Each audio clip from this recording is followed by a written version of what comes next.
Hello people, to my first ever UniVersus video, and my first ever video on this specific YouTube channel. Today, Nicholas and I are going to be doing a blind review of the top 3 competitive decks that won in the 2025 NA Regionals. I've been playing for half a month. Very new to this game, came from Magic. Not the most well versed when it comes to mechanics and synergies in this game. However, Nicholas has been playing for about 3 to 4 years, and he knows a huge amount more than I do. So while most of the video is just me asking questions, asking him how things work, if specific synergies, work the way as they sound like they would, a decent amount of it does actually touch on a few good points that makes the decks good. And I actually do go and recognize a couple of the really main points of some of the decks with their synergies. Um, I want to keep this introduction brief, so I'm just going to go right to the video in a couple seconds. I hope you guys really enjoy it. I had a lot of fun making this video, and I'm definitely looking forward to making more.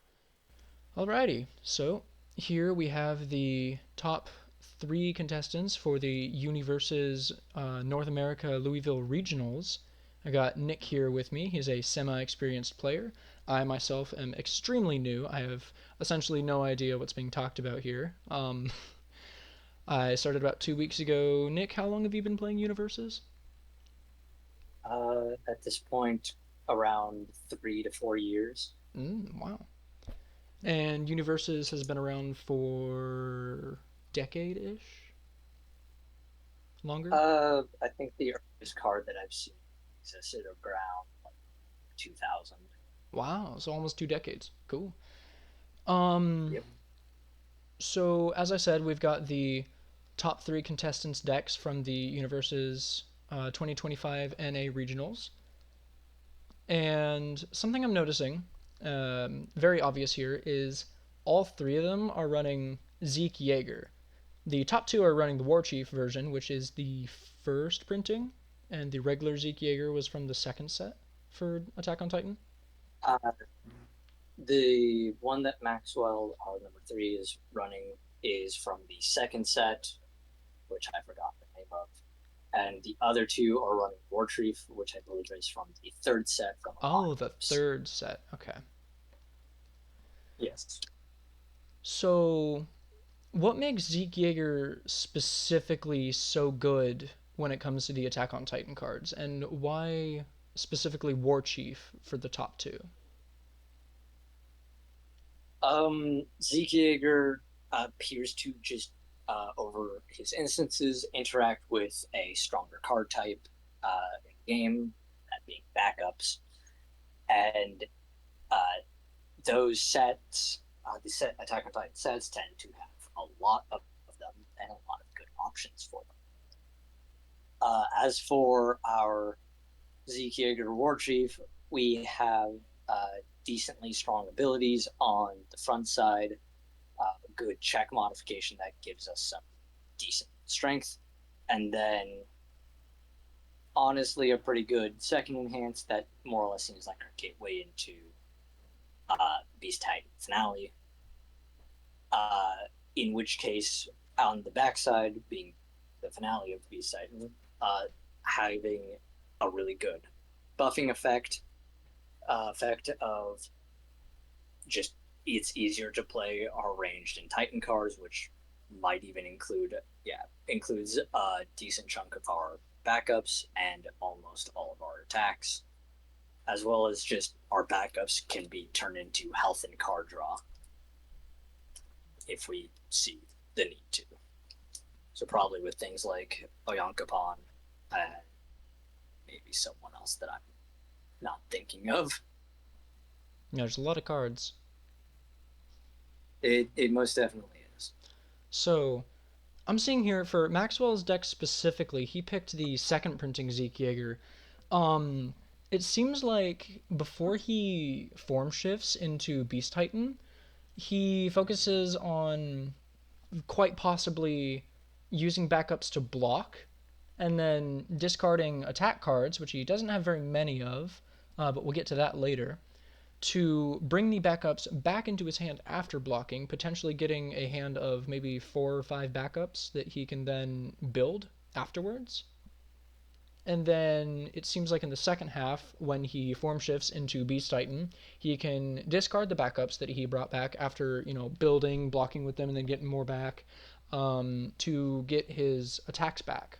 So he can keep up a good assault until his enemy just crumbles. Yeah, with the idea that Falling Titans probably is looking to repeatedly play itself over and over and over again by just sacrificing probably the Jaegerist followers that we have 10 of due to its static effect. My guess is this deck wants to build up to a point where you just can't stop a barrage of 7 high 8s at times. If we have things like Night Titans in play, maybe somewhat closer to like 14 high for 8s or 7 high for 16s, even. It can be pretty Wow. rough at times. So it keeps up a good defense and a good attack repetition, good rhythm going, and then attempts to hit big to end the game. It appears to just kind of kill your opponent from honestly nowhere. Hmm. You play this attack over and over and over again due to its response on its front side of being, if I'm thinking about it correctly at least, incredibly good. Hmm. And I see the flip side of Falling Titans. He can use to keep a specific backup alive if the enemy starts focusing it. But with the vitality pool of 34, I don't particularly think opponents would be going after the backups when they need to whittle down a quite honestly a very harrowing looking health pool. I mean, I myself, the deck that Yeah, I kind of threw together myself, it's only got 29. This is a whole 5 points higher. And, well, 5 points doesn't seem like a lot. That's like one more attack you'd have to do to take him out. And once you get 3 or 4 attacks on the exactly. board, it's pretty difficult to get an attack out. It's hard to do 4 attacks unless you have decks that specifically add to check values to be able to easily play a lot of attacks. Yes, but with again things like Falling Titans running around, which is Mm. I feel like that's going to be something that's going to be brought up a lot in argument to health pools and everything. This card seems to just want to kill anything from anywhere. Mm. I just got yelled at by my computer about color schemes. Gotta love outdated versions of Windows, am I right? Yeah. I'm rocking hard with Windows 7. Completely unrelated, but just so you know, it runs Tabletop Simulator perfectly fine. I'm actually going to be getting some gameplay out, hopefully, with some custom made decks with Nick here on Tabletop Simulator if my laptop plays well with OBS and Tabletop Simulator at the same time. Yeah. But back to the If topic. not, I might Hmm? run it through Mm. Oh, yes. Back to the topic. I mine. see foundations. There's a lot of. Yeah, there's only one foundation that checks for 4, and then the rest check for 5 and a couple 6s.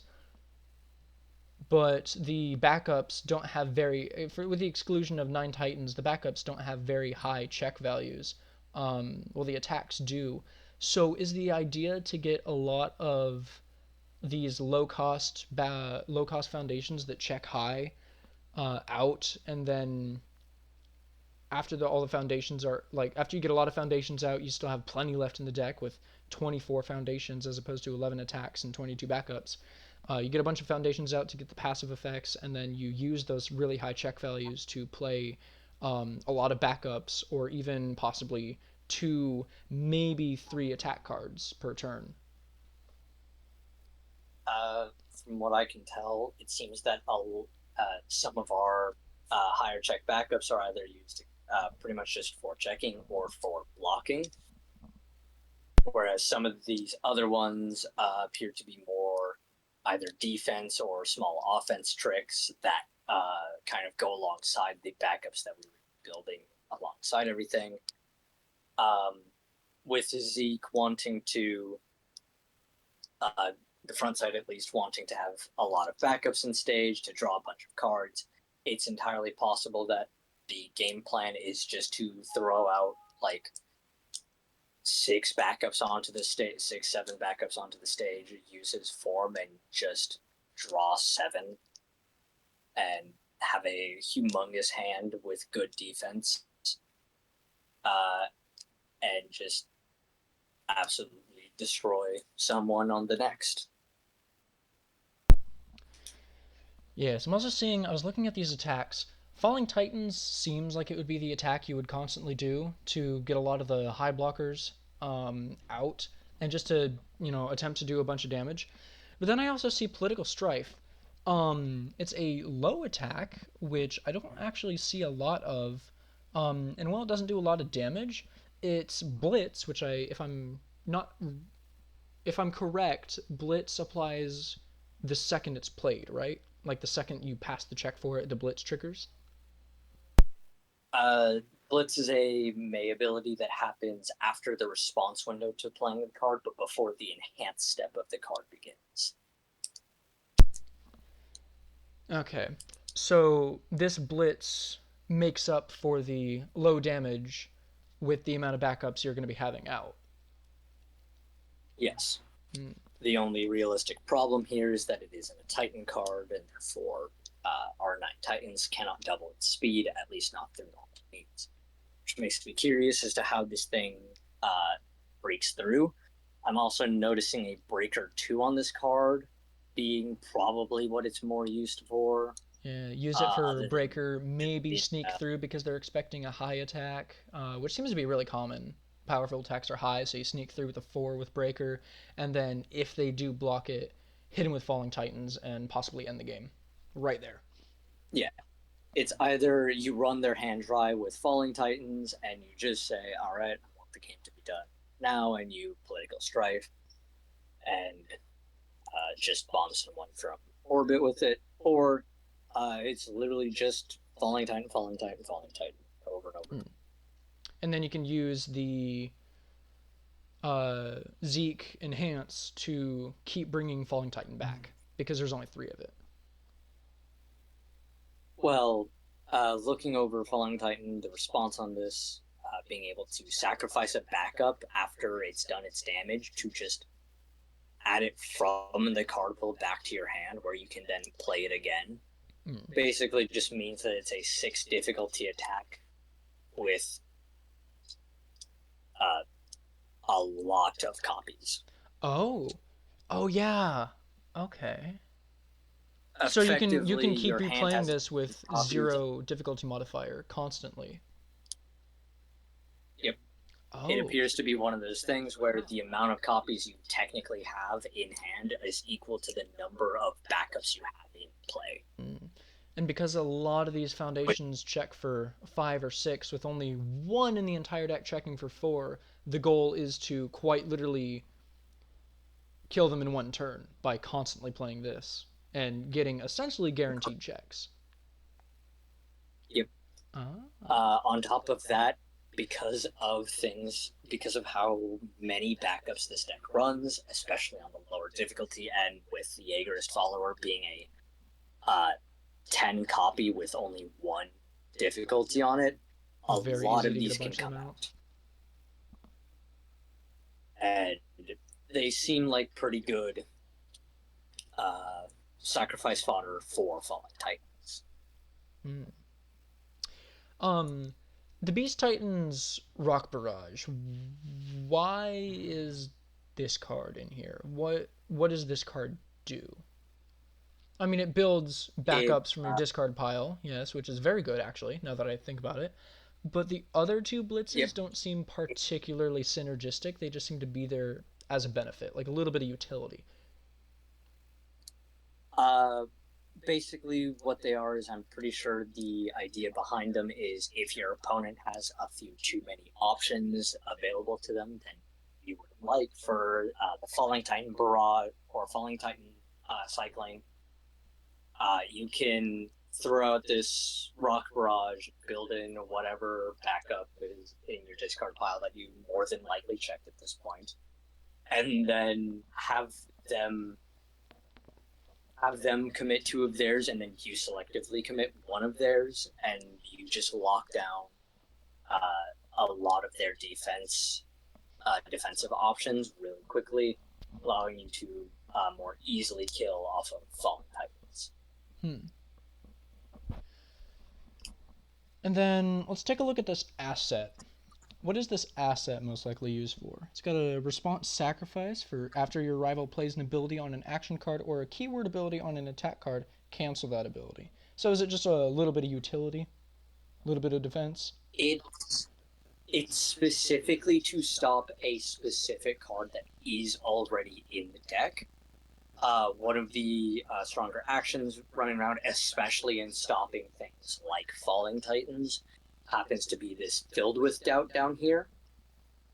If someone plays a Filled with Doubt in response to you playing a Falling Titans, the Falling Titans loses shift and its response and cannot be regained until like the next turn via Zeke's Beast Titan being able to send away a backup to get it back. Yeah. So the Zeke is a backup to the Falling Titan response. Yes. It's entirely to stop Filled with Doubt, I believe, from harming Fallen Titans. I think that's the use. I want to say it. It also stops a keyword ability on an attack. No, okay. So I was thinking about one thing that I'm surprised I'm not actually seeing up here is I've heard a little bit about the Godzilla decks. And the Godzilla ability being once per game you just destroy all foundations or all cards on the stage or something like that. A board reset is good. Godzilla definitely saw his time. I don't think that long ago, in all honesty. I think I saw two Godzilla decks lower in the tournament. Yeah. I think that currently the Falling Titan thing is so oppressive yeah. To decks like that Godzilla might not be able to keep up with the characters who best play it, which appear to be the two copies of Zeke. Now, before we move on to the second place deck, I want to take a look at the sideboard.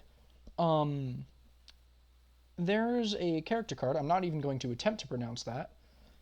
There's a character card on the sideboard. What's up with that?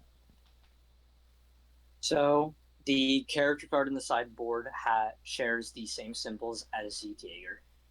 Basically, against certain matchups that I'm sure are known to someone, not me, unfortunately, because again, I didn't see the regionals, so I'm not entirely sure if this ever came out or came into practice. Yeah, this is a basically blind the review. idea would be to replace cards already in the deck with the card 10 sideboard, allowing for a different matchup. And Hanji happens to be able to use backups a little bit more directly,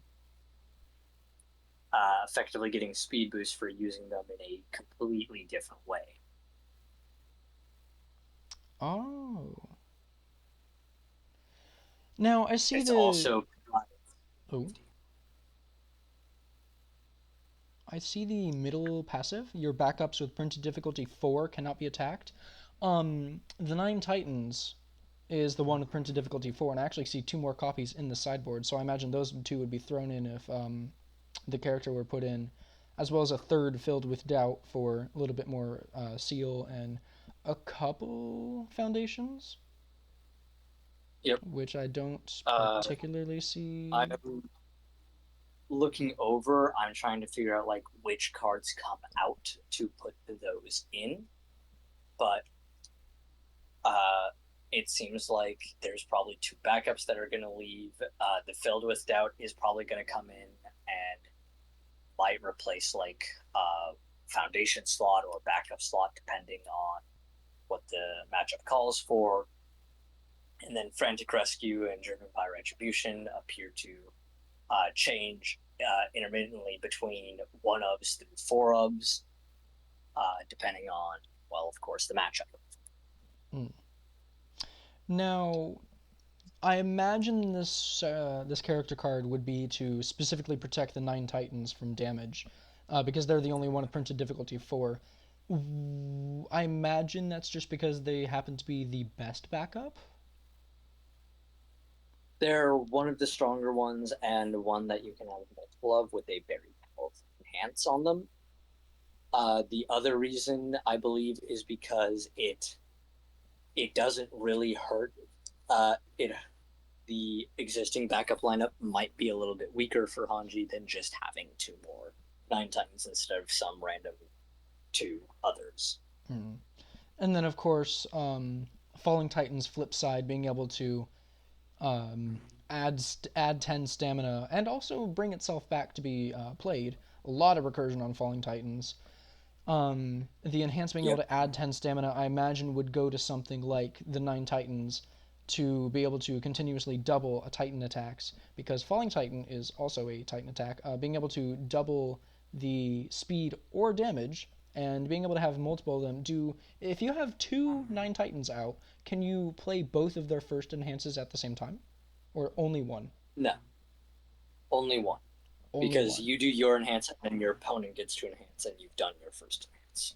So that's how this card is balanced, is having 2 of them out doesn't let you first enhance to double the speed and then first enhance to double the damage. You can only pick one to Correct. first enhance either the speed or the damage. Okay. Yep. And then I imagine because it's already a That, 6 that damage, you would want have, to double the speed of the high attack there. yes. Uh, in the case of someone like Zeke Yeager, who on his backside just gives that attack of static +2 speed, +2 damage, it's likely just that the entire idea is that the 2 9 Titans are just solely there to say, I have a 14 high for 8 coming at you. Essentially unblockable. Have fun. Yep. And then with Hanji, their third static being able to commit a singular backup as though it were a foundation to pass a check is very good, but specifically committing a backup to pass a check for an attack gives that attack 2 speed, allowing for 9 Titans to still increase Falling Titans from being just a 6 difficulty to a 6 difficulty 7 high for 6 under this character to just being a 14 high 6 and only losing out on 2 damage compared to Zeke. Yes. But getting more tools to pass checks with probably makes the whole Falling Titans thing maybe a little bit slower to start, but a little bit more safer when it does. And I think that does it for Maxwell Pipkin's deck, unless there's anything else that you'd want to go over before we move on. Nope. All right. On to Caden Gilvin's deck, using the War Chief version of Zeke Yeager. I do see Falling Titans and the Rock Barrage, as well as 9 Titans for backup, the Jaeger as follower, and then another Falling Titans on the side. But as far as I can tell, those are really the only. I mean, we've got Loyalty of a Friend, Moment of Normalcy, a couple foundations that are similar. But all in all, this seems to be a very, very backup and attack heavy deck. Very little foundations. How would this be played in contrast to Maxwell's? Um, it probably sees a lot more um, of a offensive strategy where your entire goal is to transform into Beast Titan Finale probably as quickly as possible, potentially at least, or the idea is more likely to just stay on Zeke Yeager or Chief himself to be able to get that once per turn on your kill turn when you need it most, considering the low foundation count. From there, probably things like probably what ends up happening is once this once per turn is burned on the kill turn, you transform him and can pretty easily start cycling through things where even if you don't kill, you've drawn enough cards and regained enough health to just be fine with where you're at. Just outlast your opponent if the brute force doesn't work. Correct. The only And time in which I'm pretty sure that doesn't work is if you get killed by, well, falling titans on the return. yes, I'm actually seeing in contrast to Maxwell's deck, Caden only has one Falling Titans and Correct. has 4 copies of Beast Titans Rock Barrage and 3 copies of Knockdown Blow, which seems like a very oppressive card. Which I imagine the War Chief front side would be to play Knockdown Blow for that high cost, because the foundations are very high check values of 5 and then 1/6. So Knockdown Blow seems to be the finishing attack. Yeah, they're low difficulty, so the foundations tend to be easier to play, but those checks make it very easy for some of these to be played. The only downside appears to be that we're running a very high difficulty curve for our attacks. Looking over it, we've got 4-5 diffs, 1-6 diff, 6-7 diff attacks, and 2-8 difficulty attacks. These are pretty rough to play and probably desperately need things like check modifications from things like Sean Gilmore, one of our backups in there, and these foundations, these assets possibly, and whatever else we have in the sideboard that might be necessary for any given matchup. So, yeah, looking at it, the lowest damage the thing does is 5 for Beast Titans Rock Barrage, which I imagine gets buffed by 9 Titans. It doesn't have very high speed, and it's a middle attack. So, why does he have 4 of a easily blockable looking attack? I think that the Rock Barrage is not here to realistically kill. I think it's here to build more backups and lock down your opponent's board. And the backups again are more. This one isn't as defense oriented. This one actually seems to be focused on checks and a little bit of utility. Yes. There's a decent amount of coverage across these. 9 times paint both an offensive and defensive backup. Sean being also a offensive and defensive backup. Titans and their orders being a defensive one. Onyankopon being a mistaken an offensive and defensive one. Massive Abnormal Time Titan appears to be an offensive and defensive one, depending on how you look at it. Jaegerist Follower appears to be largely defensive, but more or less an outlet for Falling Titans. And Rank of Titans being a strictly offensive piece. So that seems to be good for going over the attacks, backups. What's going on with this foundation base? There's only 13 of them. That seems very low, given that it's 1-to-1 with the amount of attack cards, and about, yeah, just under half of the amount of backups he's got. This deck probably mulligans pretty hard for at least some amount of foundations in the opening hand, but probably wants to see a lot of Jaegerist followers right off the bat.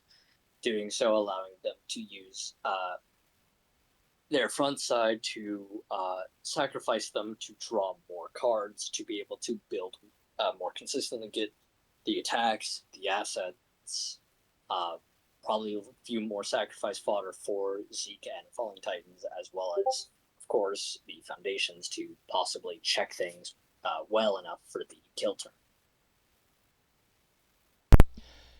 Now, I don't see too many assets. I know Maxwell's deck had that one single asset to protect against one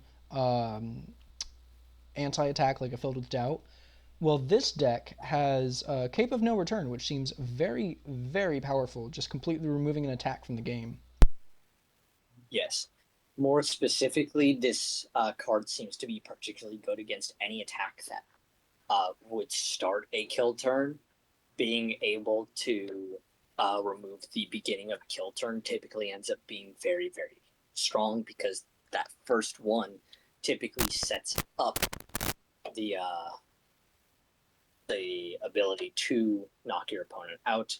Cape of No Return seems to be, again, in similar vein to the tattered costume from before, seems to be one of those things that is specifically meant to deal with uh, Falling Titans vulnerability, or more specifically targeting it, similar to Filled with Doubt.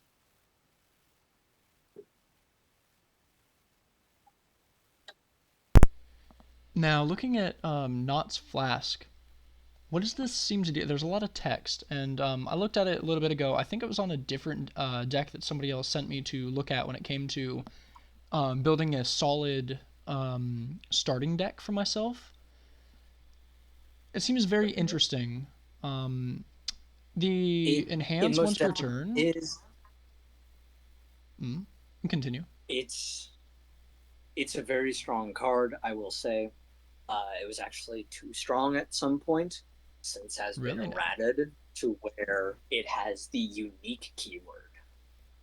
Oh, but this is a standard deck, so it's still legal and standard. Correct. It was just errated to have a slightly altered text box, that being that it was given the unique keyword. Mm. So future copies that are printed um, will have unique. Uh, that's typically how it'll look if they ever reprint them. If they don't reprint them and it stays as is, any version of Knott's Flask in paper will not have it, but it will be known that this card does have that. So if it was changed to be unique, does that mean that even previous copies should be treated as if though they as though they had the unique keyword? Correct. Okay, so that's why we're only Uh, seeing two of it rather than four. yes. Hmm. Now, the once per turn enhance, it seems very contradictory of what the deck's got going. 13 attack cards, which is 1-to-1 with the amount of foundations, and well, it's not much when you look at the amount of backups that are in here. Um, 13 seems kind of high for the mill 3. If you did not mill an attack this way, add a booze counter. Because it looks like you want to keep booze counters on this because it only starts with 3 and you have to remove 1 to add or subtract damage. So it's got a little bit of defensive and offensive capabilities. But what's going on with the 13 attack cards and needing to not mill an attack to add a counter? Otherwise, you just milled 3 for no reason. Because of how the deck is set up, there is a total of 60 cards in the deck. Milling a 20th of an milling a 20th of your deck and having less than a 20th of your deck even via attacks probably makes this a very easily sustainable counter generation. Even if you get unlucky sometimes and you hit like an attack or two, those are attacks that you can no longer hit on future uses of it on, say, your opponent's turn or your future turns. Yes, that is true. Um, Something that would kind of synergize with it, though, is why aren't we seeing Knott's Flask with the regular Zeke Jaeger if he can just bring the milled attack back to your hand? Why aren't we seeing that? Um, there was probably more important tools for the other one due to the difference in starting character and a game plan. Mm. So Knott's Flask is kind of just an additional thing that doesn't need to that wasn't intended to be built around. it wasn't intended to be built around, but it worked so well in the deck, or would have worked so well in the deck that we see it here. Whereas in the other one, it might not have worked quite as well. Hmm. Now, are there any backups that pop out to you that you want to talk about before we move on to our final deck? Um, Or maybe something in the I sideboard? guess uh, well, looking at the sideboard, we've got a lot and a lot of defensive pieces. Colossal Detonation, Fortitude of the Armor Titan, Runaway, Scanlan's Hand, Disarming Glance. These all seem to be very, very defense oriented and lockdown oriented tools that specifically want to uh, stop your opponent from really getting an edge against you. So those would theoretically be switched in if we went to if we pitted Caden against Maxwell, because Maxwell is very attack oriented with repeating Fallen Titans as much as possible, and I don't think this deck would particularly survive against a repeated Falling Titans attack. So those would probably get switched in. It's entirely possible that that was one of the matchups that did occur, and I'm not. I wouldn't be surprised if some of these sideboard cards came in. Things like, um, actually, no, specifically Disarming Glance would probably be the thing that would be put into the deck Because it against. completely nullifies the Falling Max. Titans loop.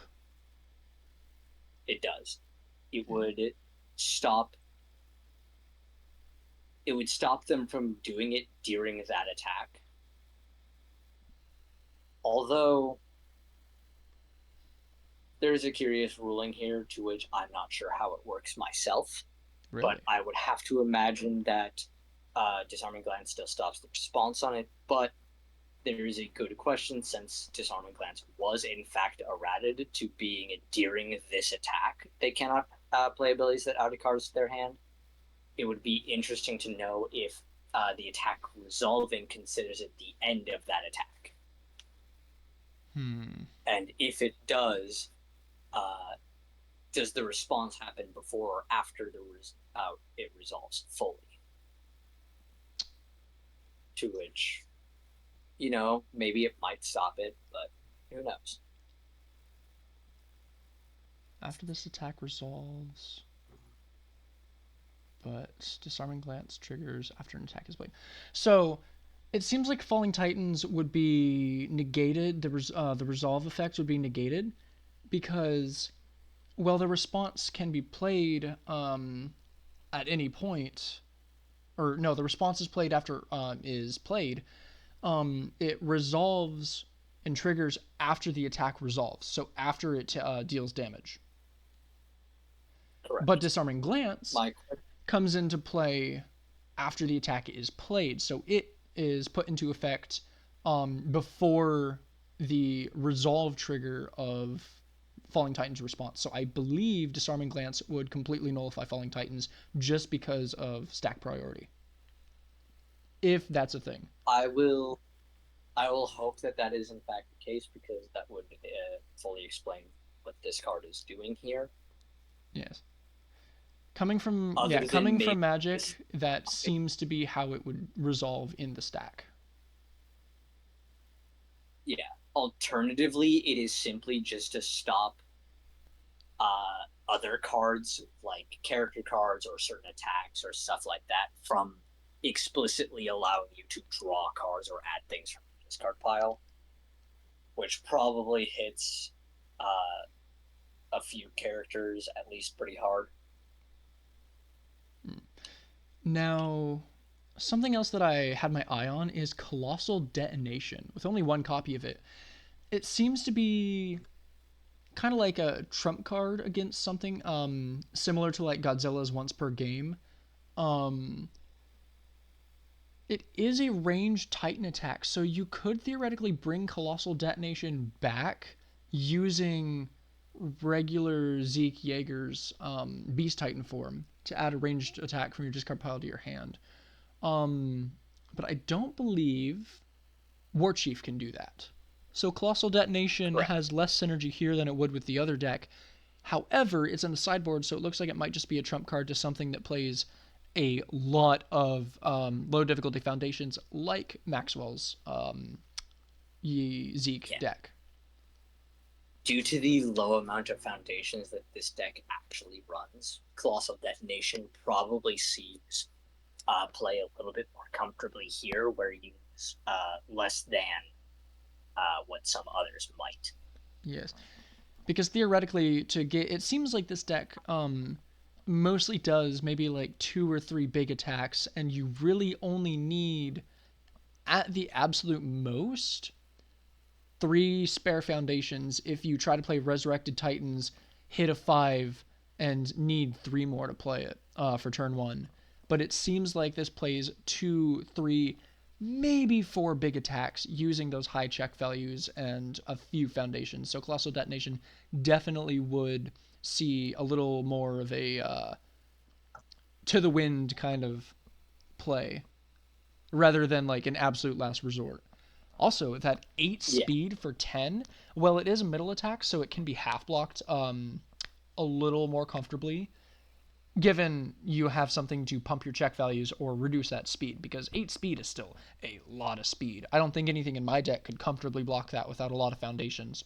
Um, Not only that, but we're looking at a lot of these things where it's like uh, we could be seeing things like Dramatic Exit being here, uh, being a very, very important piece for things like Colossal Detonation, where we might see 9 Titans double its damage to 20 and then see a Dramatic Exit giving it speed equal to the number of backups in their stage by +1. And due to the absolute number of backups we're playing in this deck, that's probably no small amount of cards. so Colossal Detonation is definitely a 1 turn kill. Easily. Yes, but I feel like it's a little bit more inconsistent than things like Falling Titans, like Yeah. Rock, Beast Titan's Rock Barrage. There's no guarantee that you have the ability to kill with it. On top of things like Filled with Doubt that seals the effects of the card, or Yes, that's Cape another of No hard Return counter. here. Cape of No Return that we see here. A few other cards that exist, like Denkai's Guidance. I'm not sure if that's a standard card or if people have just forgotten about it. I have not seen that card in play in forever, and that card is also really strong. So it's completely viable to be able to play big cards like this without having to wait like 8 turns in Magic and possibly lose to some bullshit combo. Um, but it won't. This specific attack wouldn't see much use just because of the small. Correct me if I'm wrong, but like it wouldn't see too much use because of the small amount of foundations.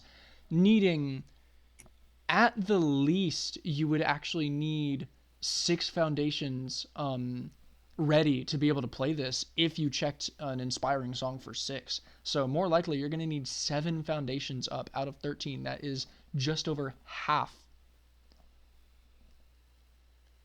This is So true, but if we are on our front side of Zeke Yeager, we could just give that check oh, that is true. plus X, where X equals our backups +1. So playing it on a 13, we could probably give it like +4, +3, Yes. maybe upwards of like Or what the with character Jaeger's wants. Jaeger's follower, we could just straight up clear the check if we have 7 Jaeger's followers, which is completely doable given that it's only 1 difficulty. You can easily play 4. I mean, you get 4 Jaeger's followers for free given that your lowest check value is 5. And then it's extremely easy to play possibly a 5th, 6th, maybe even 7th Jaeger's follower. So it's very easy to use your stupidly high check values and then a couple foundations readied to play up to 7 Jaeger's followers, and then use that once per turn enhance to essentially give yourself a free colossal detonation. Yeah. It's very, and very good spot kind right of there. I your didn't see that. opponent, yeah, kind of just leave your opponent with nothing or very few of like maybe defensive tools like disarming glance, for example, If like they're just not dramatic straight up exit, dead from the 10 damage that can be or buffed to 20 through 9 Titans. yeah, moment of normalcy here also very very heavily stops a lot Mmm. of stat buffs if Yes. used properly. So there's if these are on your opponent's board and you're using this colossal detonation from this Decklist sideboard, it's probably a very strong thing to do considering the amount of power that it would uh, remove from your opponent's board. Mm. Now, I'm also looking at a Scanlan's hand. That form seems like a little bit of a curveball, being able to commit a non-character card of your rival, but if you spend a momentum, you can just commit their character, which would shut down a lot of stuff with like the original Zeke being able to enhance to bring attacks back. So you could essentially use the Scanlan's hand to shut down Beast Titan, being able to bring back a Falling Titans that got negated its resolve effect, essentially saving yourself a little bit of a headache with the Falling Titans. Yeah. Scanlan's hand appears to be a very good either like defense or uh, offensive tool that could just pump or reduce damage very, very efficiently, as well as just being able to lock down your opponent's character for just effectively a momentum in a two check as a form is really, really strong. So this card will likely see a fair amount of matchups where its unique strength of being a very strong card that can't be interacted with in too many ways would be really good to use. I'm The also only way that oh, we can see this being countered in any specific way would be looking back at Maxwell's deck, Tattered Costume, which we already know is here for an entirely different problem to that card. yes. Now I'm also looking at Runaway here. Um, Yep. Response to essentially just lose health and negate the damage, but you only take the printed damage. I was thinking about how that would interact with like if somebody else is running a colossal detonation. You can falling titans too. I'm seeing a lot of like 9 Titans. I think yeah, 9 Titans is also played in Calvin's deck, which oh boy, this looks like a lot to unpack when we get there in a bit. Um, Runaway seems like a very good card to add just to essentially negate a one attack nuke. But the fact that there's only one in the side and you already lose the printed health, like the printed damage to your health, um, seems a little bit like a double-sided sword. It does. It's probably more or less here for things like well, if I had to guess, it might be here for more lethal attacks. Things like political strife from Maxwell's deck is probably like its biggest use case. A Yeah, attack that can get an obscene amount of damage but only has three printed damage yeah, it's is very low printed very, damage. very good Runaway.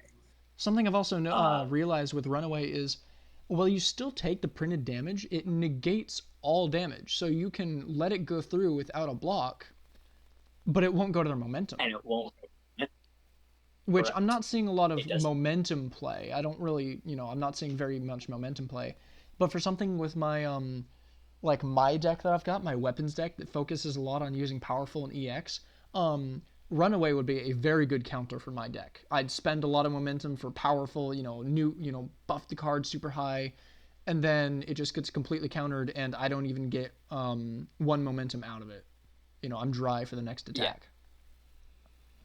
it's definitely one of those. It's one of those cards that is probably more situational, but has its cases in probably maybe some deck in the lower like fives through eight spots. Possibly, we might see something there that Runaway is a lot better against and might be a very strong option in that case.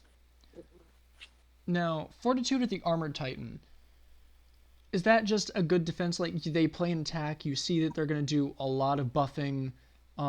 Say something with like they have a lot of momentum and they try to play powerful, or they have something like Colossal Detonation, and then um, I have a foundation that actually I can sacrifice it, remove it to give my attack EX. So if I were to combine that with Colossal Detonation to give it EX and then make it really fast, use 9 Titans to double the damage, essentially unblockable 20 damage, you could use Fortitude to remove the EX I would have added to Colossal Detonation. So Fortitude is just to remove things like combos that you could see running off of keywords on the attack card. Well, what's really interesting is by removing keywords from an attack, because there's no time limit set on it, that duration for how long it removes it is until the end of the turn. So if I'm not mistaken, it shuts down shift, it shuts down combo, it shuts down stun, it shuts down Oh, EX, combo! That's power. another thing, yeah. And then another thing, like with my deck, is I have one that gives it bonus damage, one for each weapon attack in the card pool. So this shuts down heavy nukes on like my third and fourth attack Yeah. because it would lose. Playing this would Yeah. actively, it would even remove like non-keyword abilities. So things like weapon, fury, punch, ranged, all of those would go away from whatever you played this on as well. So this is Not only that, another but this card, situational card that could have been used but it's probably didn't see much play because it was expecting a different kind of honestly, deck. might have it might have seen a lot of play if only for one reason. Hmm. Against Falling Titans, this thing removes the Titan keyword from it. Oh, which would remove But the which would remove the ability to buff it with 9 Titans. Oh my. it wouldn't it wouldn't, but it's it definitely stops other things from affecting it.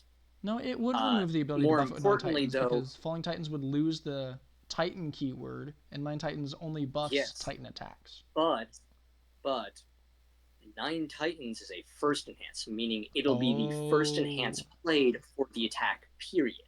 Ah, okay. New player oversight right there. Ah, that's Yep. a shame. However, the reason why this is particularly good against Falling Titans is that little text after losing the keyword. Your rival's attacks getting +1 difficulty for the rest of the turn may as well just stop them from attacking that turn entirely. Oh. Changing a 6 or 7 difficulty attack to a 7 or 8 difficulty attack is probably not something that they really want to deal with on Yes. a turn where they're trying to kill you. It probably feels like a little bit too much investment in resources, especially if Colossus detonation ended up happening the turn prior. Ooh, yeah, that shuts down a good 3 turns where they have to rebuild. Yep. So that seems to be all I can see for this deck. Anything you want to go over? Are you ready to go over the whole Pandora's box of whatever's going on with Calvin's winning deck? Yeah, let's move over to the number one. Okay. Uh, So again, here the we can see regional. Zeke Yeager, War Chief, a good 20 card diversity in attacks, 28 foundations, which is way higher than the previous one, and even a little higher than Maxwell's foundation heavy deck. But we're seeing a new asset, military airship. We're seeing Filled with Doubt again for that attack protection. And then we only have actually 3 different backups, but it's again 9 Titans, Jaeger's followers. Those are definitely a trend. But then Massive Abnormal Titan, which was, I believe, in somebody's sideboard? No, it was in the backup. It was It, in the previous deck. And then we've it got a was in Cade. couple. Then we got a couple sidecars that we'll go over. Yeah. So let's That start being again. He's got War Chief, but a very interesting split between the attack and foundation ratio. We again see Falling Titans. weird. we're seeing a lot more of what we would expect from a typical deck list. Looking over the stats, uh, this deck runs 10 more cards in it than the other two previously. Whereas the other two only had 60 cards in the entirety of their deck, this one ends up running 70. Now, is there any downside to running more cards other than seeing what you need less? Uh, it makes some things maybe a little bit slower, makes some things maybe less consistent, but generally it'll mean that you'll have more options to deal with things, possibly.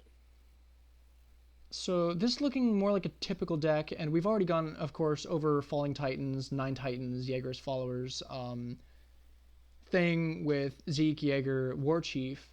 Um, Again, I'm seeing number 10 Pro Hero. I didn't see it on Caden's deck, but we saw 4 of the copies on Maxwell's.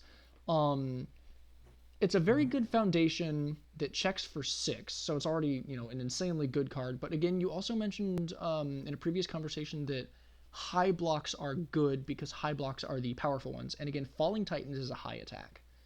Um, Yes. are there very many Falling middle or low attack cards that are seen often?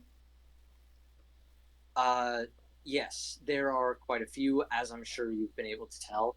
So far, one of the most consistently played attacks across these three decks, other than Falling Titans, which is what number 10 Pro Hero is for, supposedly, happens to be Beast Titan's Rock Barrage. Yes, I've seen that one. I believe it's in all three. Yep, Beast Titan Rock Barrage, and yep, Beast Titan Rock Barrage. Even in the one with only 3 different And attacks.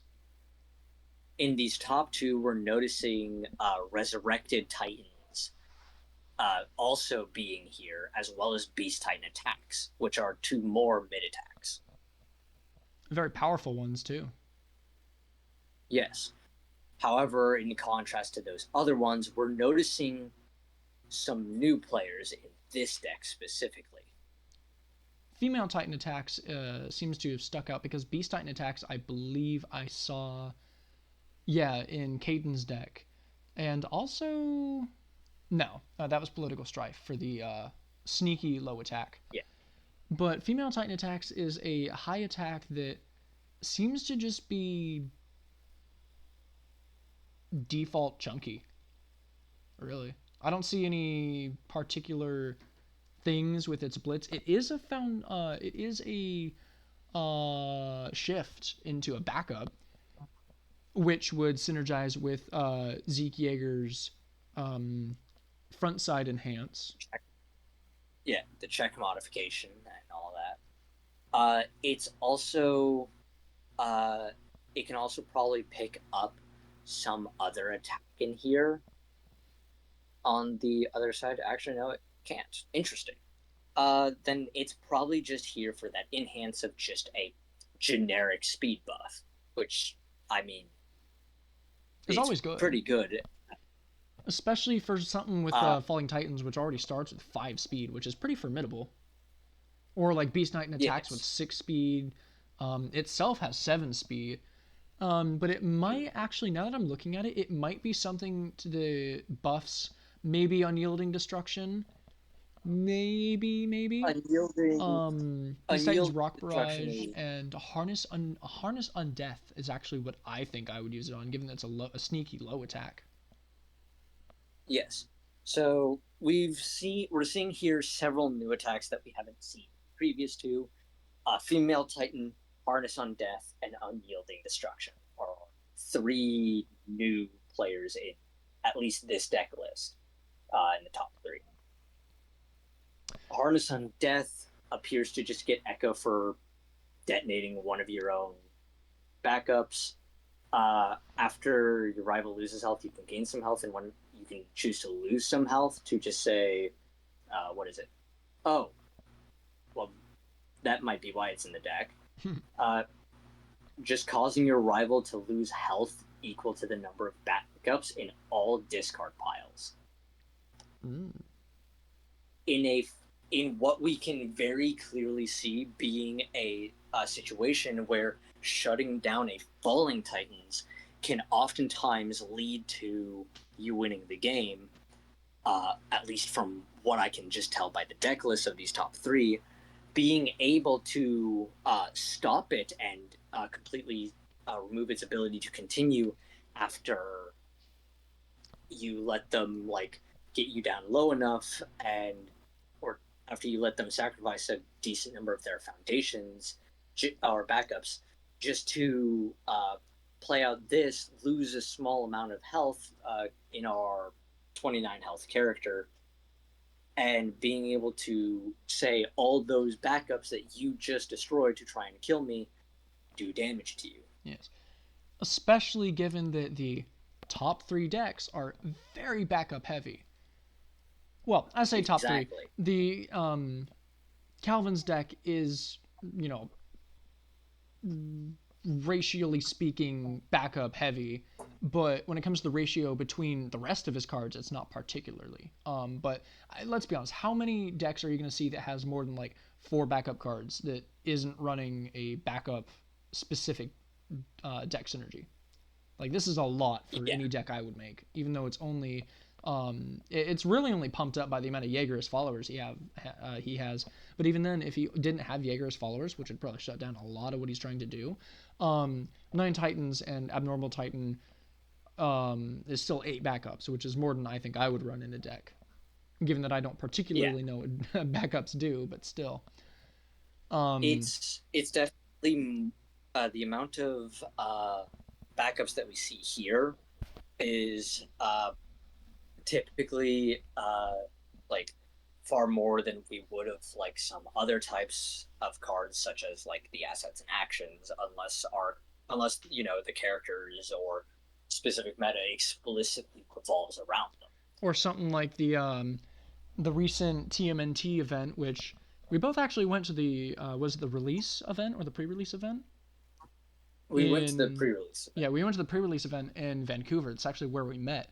Um, and the deck that I actually did pretty well with was like focused on Fury. I didn't run a single backup card. It was just Fury attacks and using Raphael the Muscle to buff them.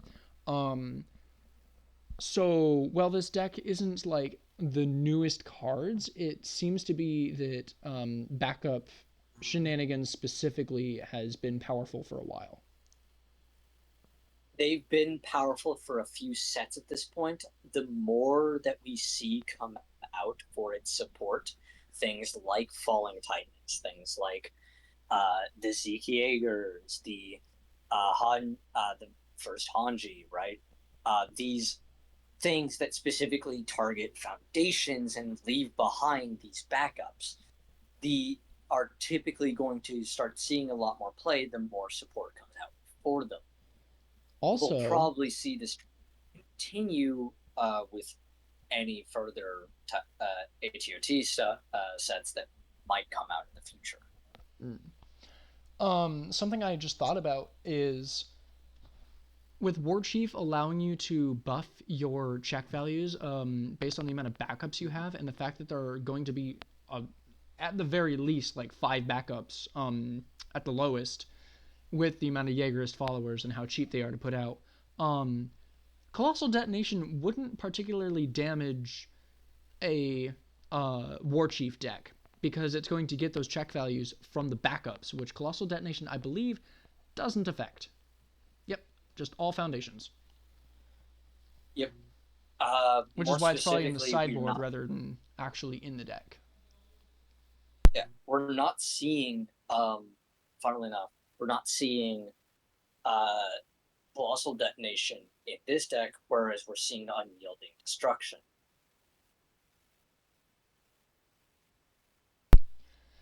Yes.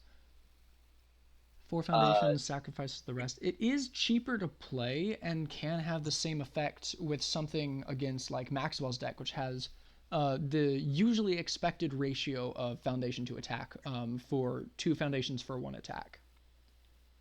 But again, it wouldn't really affect these specific decks because of the fact that they focus on backups. It would affect Maxwell's because I don't actually think it has a way to buff its checks because it's using second Zeke Jaeger printing rather than War Chief, correct. which is probably So why it's in third rather than up in the second. is a higher foundation count in Calvin's deck than we are in Cadence. Cadence. As well as So Maxwell's. He unyielding has more destruction foundations in both. probably we're probably seeing unyielding destruction in this deck in place of Colossal Detonation, both because it's a vastly easier card to play, but actually leaves some foundations behind. Yeah. Not many, but a good amount. It's also To got very low probably speed, so I'm not really seeing how this can be used other than maybe just for the blitz effect. it's here pretty much exclusively for the blitz effect. Yes, I think the biggest thing about it is it's a string ending where you've played like maybe one or two attacks and you've committed a lot of your resources. Your opponent hasn't used up too many of theirs, so you can just play this at the end and just uh, lower them down onto an even playing field compared to you. Yes.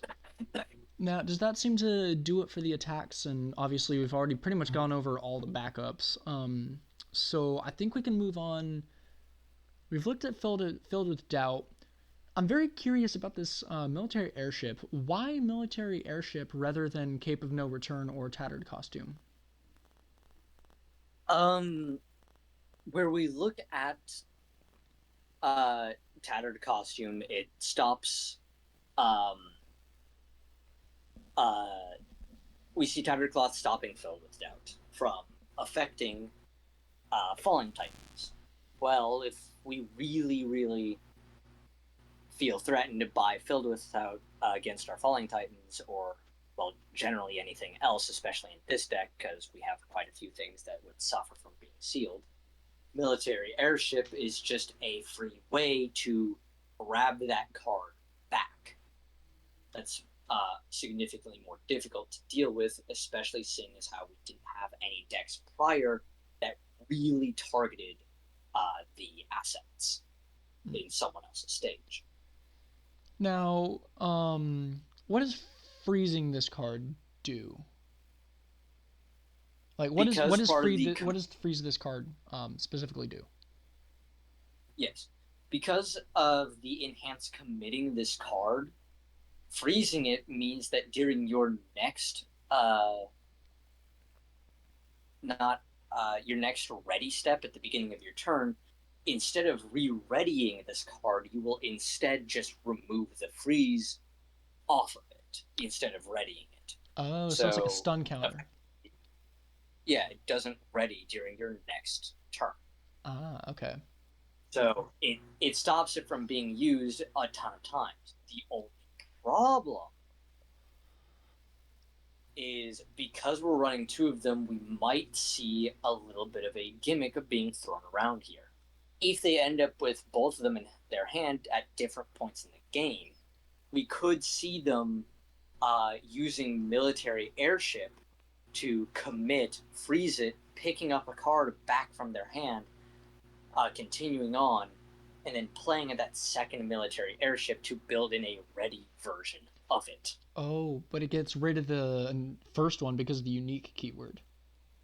Correct. And I'm not seeing. There might be something in foundations, but I'm not seeing anything that can bring assets back. So that's just like a once per game gimmick to save his ass. Yeah, once per game gimmick that's there to realistically just maybe buffer out a little bit of wiggle room to be able to Survive one more turn. survive one more turn or protect your attack turn just that little bit more. Mm. Now it does it adds one card, just one card from your card pool to your hand. So theoretically you could use that with Falling Titans.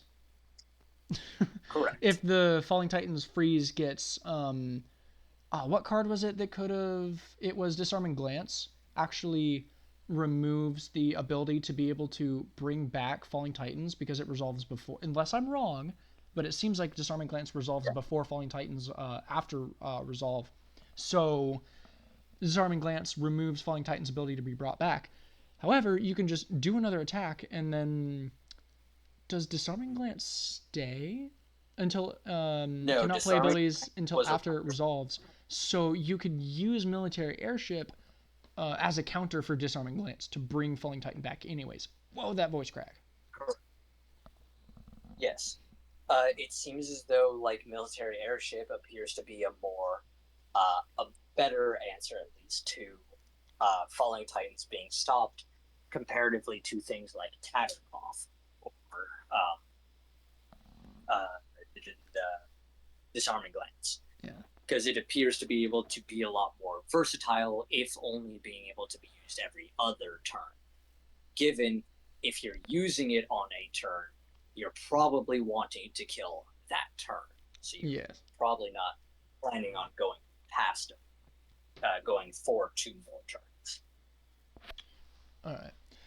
So that does it for the character. We've already gone over the attacks. We just went over. We got the asset. We already went over the action card when we saw it in Maxwell's, filled with doubt.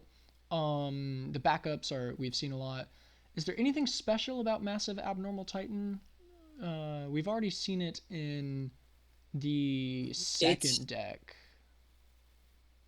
it's a decent tool to pick up like potentially just draw more assets, more actions, more backups, more foundations. Generally, anything that you would want other than attacks.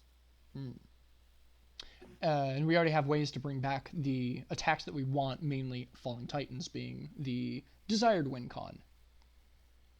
Yes, So it's just a little bit of at least, utility. yeah.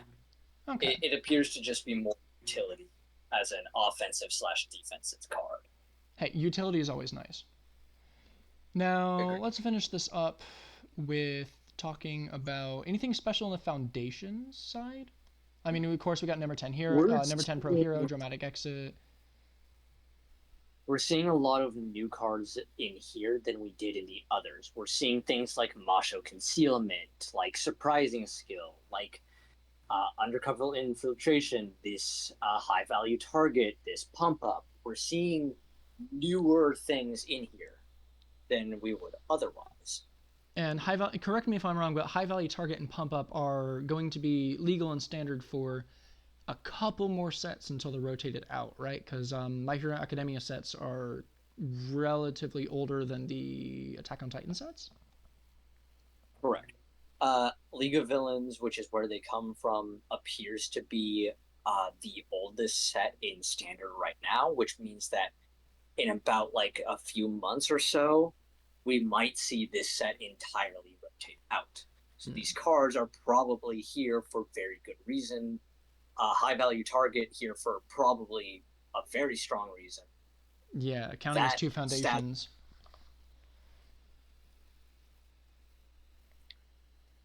pump up is here probably for again things like disarming glance, things like dramatic exit, things like if we go back to Maxwell's, things like moment of normalcy, things like divine retribution, maybe. Frantic rescue appears to be a fairly significant card at times. We might be looking at cards in foundations in these player stages that are definitely maybe performing at a higher level than they would otherwise. Mm-hmm. Uh, Emerging threats is a possible target as well, should that be a worthwhile trade.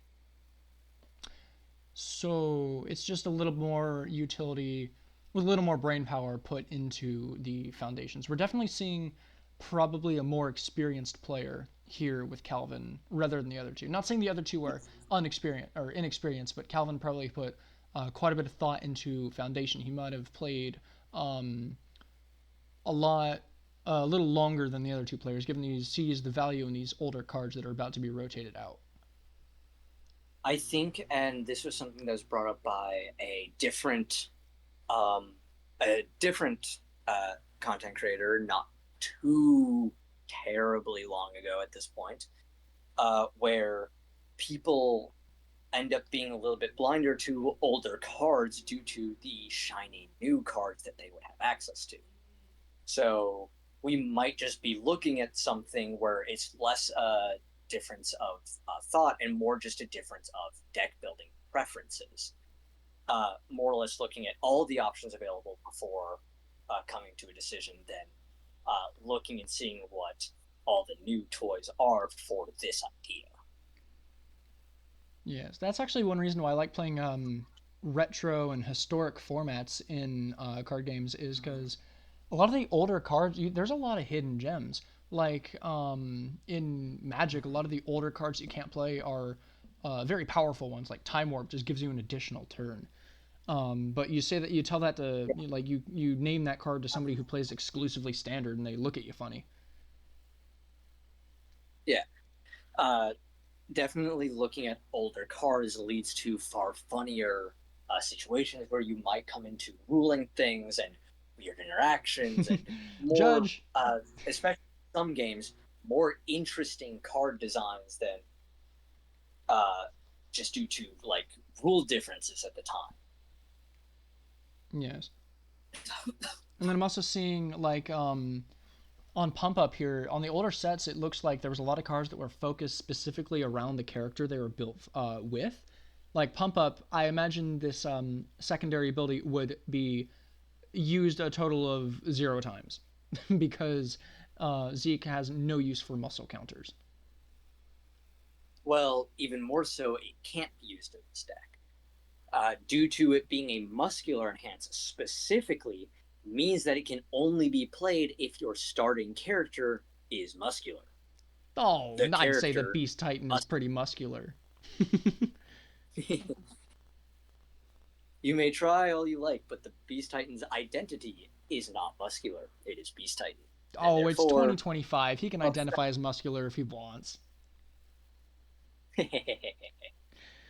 So, does that really do it for the foundations, or is there anything else that pops out that you want to talk about before we wrap this up with the side cards? Masha Concealment's a funny card to see here. I think that this card is good. It just is. It's good. It's strong. It's more along the lines of what Pump Up was doing, what Filled with Doubt is doing, what Military Airship is doing, what Harness on Death is doing, what Yielding Destruction is doing. This deck appears to have a lot of answers to what everyone else was playing. And the other people probably just didn't look either too far enough back, or maybe just uh, found some other idea that they wanted to run more. I see one issue with Macho Concealment. It only Which works is against enhanceability from foundations. And we're looking on the other two sure, decks at a lot of enhances from backups specifically. Especially with yeah, something I'd want to reverse would be the Nine Titans buff, which is a literal double. So Macho yes. Concealment is probably But not tailored against the Titan decks. well, it could be if we're looking at it. Moment of Normalcy getting hit by Macho Concealment is huge. Dramatic Exit being hit by it is huge. Loyalty of a Friend getting hit by it is pretty big. There's probably some more in um, Maxwell's that are also probably pretty good. Night's Rest potentially. Um, it's probably just the same stuff every time that you would be looking at to cancel things like Moment of Normalcy, Dramatic Exit, and Loyalty of a Friend appear to be the big hitters from enhances and foundations that are probably going to every time they're played. One of them will see their ability moved. That's actually a very good point. Yeah, there goes me being a new player, letting my tunnel vision focus on the flashy backup cards and completely miss the foundations, which is probably exactly what these decks want you to do. Focus on the backups, which are, yes, doing a lot, but the foundations can also sneak in there and cuck you as well. Um, so Oh, yeah, absolutely. when you're playing your games, make sure not to do what I did and focus on the flashy stuff. Make sure to look at what these foundations do. Foundations, oh boy, especially coming from Magic, where it seems like the things that you're using to clear the checks wouldn't do much. When in reality, foundations are extremely powerful. That's actually one of the reasons why I seem to really like this game. Is even the cards that specifically kind of are just there to help you clear things are very powerful just on their own effects. Yeah. Man, UniVersus is One of the biggest extremely things. extremely balanced. Yes. one of the biggest things about UVS as a game is every card that is put into a deck is put into that deck typically for a reason. You cannot ignore one thing as a small problem. You Yeah. can ignore something because it's the least worrisome of all the problems there. Yes. That being said, when you're playing a deck like this, like Calvin's, which has good offensive tools, just through sheer consistency and being able to interact with it so scarcely, uh, having those abilities to lock down your opponent's stuff is very, very good because it answers a lot more problems than what we could see the other two decks being able to do. Yeah, so that's actually a very fair point. Um, does that wrap up the main deck, or is there anything else you want to go over before we hit those side cards? That goes over the main deck realistically. I think All there's not right. much else in here that I think would need too much introduction. Okay. So, um, first off, I want to talk about Kaya's Compassion. That seems Yep. very good against the Titan decks. Would you care to Yep. explain exactly what it does? It's one of those cards where you take damage from an attack that you chose just entirely not to block. You make a check again. Maybe something like a small poke from political strife, maybe. Yeah, you throw it out there. You check against it. You remove it from your card pool, and the effect happens. Your rival must play a non-attack card as their next form, and like that already stifles a lot of things. It very much stifles Falling Titans looping. It definitely messes with chains and things like that. But if they can't do that, they reveal their hand and they choose. You get to choose a card that they revealed that way, and you just get to add it to their card pool where they realistically can't get it back. Based And on they the don't even other get the two effects decks up off of it. Correct. Based on the other two decks up here in the top three, looking at military airship here and seeing that it's lacking, the like military airship just isn't here in the other two, probably means that this card hit those decks significantly more than the others. Also, being able to see your opponent's hand is always good in any Yes. game. The actually of the top three, the only one who realistically had a answer against it was Maxwell, Yeah. with Tattered Costume being able to cancel the ability of an action. Then again, that was only a one-time thing. But that is a very Yes, good with a one. one-time thing to use it on. Otherwise, it completely disrupts the extremely limited scope of his attack cards here. Yes. So this Because card probably saw a lot of play against. It might have seen a good amount of play against Caden, considering how incredibly disruptive of a card this is to someone's game plan. especially because there's probably a very high chance that if it was played against Caden, he would have had to have shown his hand because, well, he has a lot of backup cards. Um, it says they must, yeah, non-attack. Um, he has 13 attacks, which is a decent amount.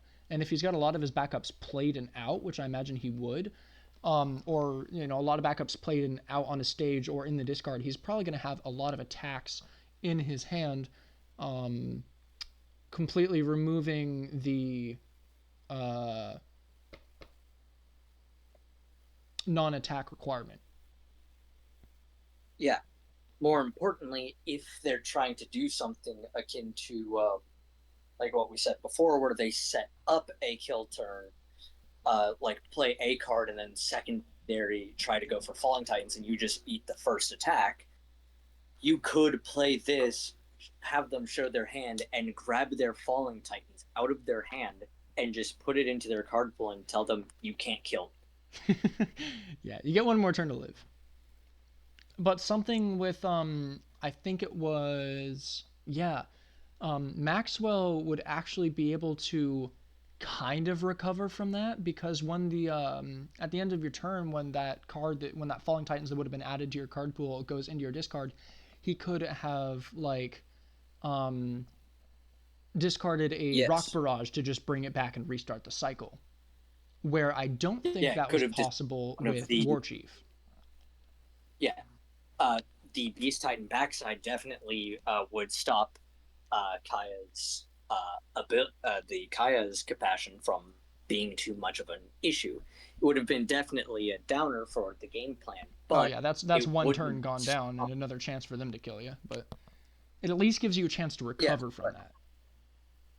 yeah, more specifically against like in Calvin's, I feel like if they get stifled that hard by something, military airship is a lot slower of a way to undo it, though provides immediate benefit and immediate action to it. Mm-hmm. Definitely.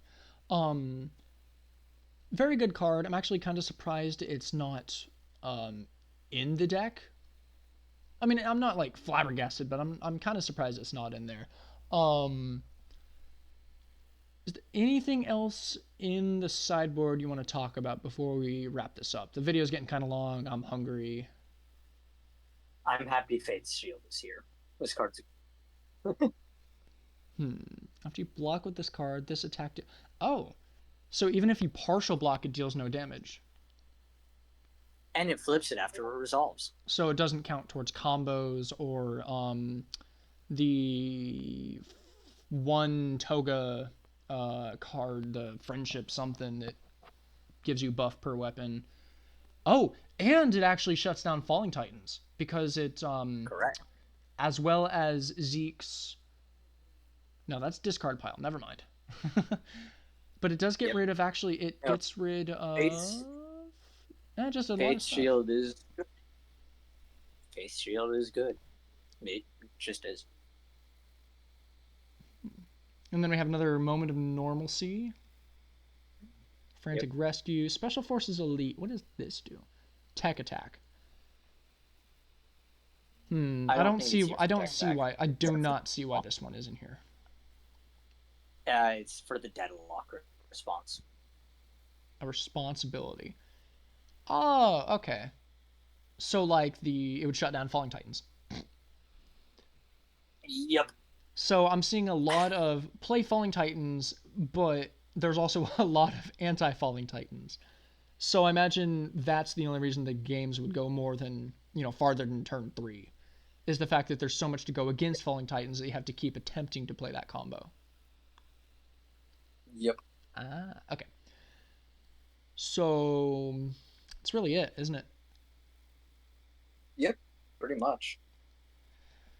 So yeah, top 3 players are playing specifically Zeke Yeager, going off a lot of backups and using Falling Titans to keep repeating.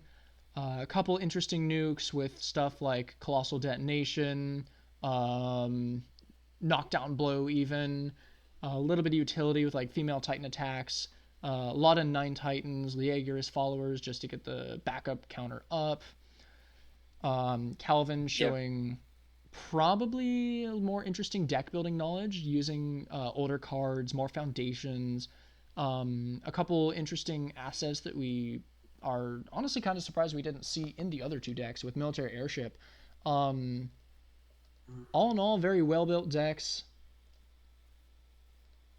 Yeah, I haven't watched the regionals, so this was a blind review of the decks, going over theorizing about how they would do. I'm actually very interested to. I'm actually going to go and just stream some Warframe over on my Twitch. You can find it in my description or attached on the channel links, um, as well as I'm going to link the TAM's Discord server in the description. It's a good place to go if you want to play online UniVersus with more players. I actually recently joined and seems to be a nice community. A lot of stuff going on there. A lot of pings, a lot of activity. It's not a dead server at all.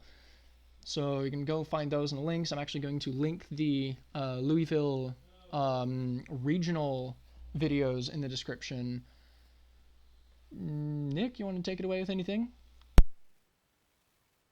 Uh, no, I don't have anything else other than just like as well as like TAM server, of course, the official UVS server.